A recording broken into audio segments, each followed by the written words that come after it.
I'm Dr. Louise Newson. I'm a GP and a menopause expert in West Midlands.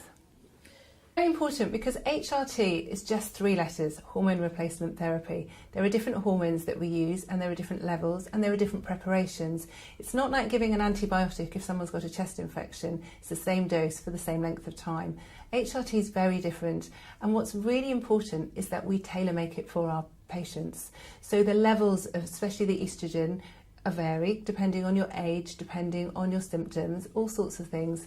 The other thing is there's different preparations, so it's not always an oral tablet. It can be given as a patch or a gel, and certainly for people that have risks, for example, of clots, it's very safe to have it as a patch or a gel because they don't have an increased risk of clot. So for example, people that have migraine, people that are obese, people that might have had a clot in the past, years gone by they would have been told they couldn't have HRT because it was only available orally. But if you have it as a patch or a gel, there's no increased risk. So that enables more women to be able to access the treatment, which is great.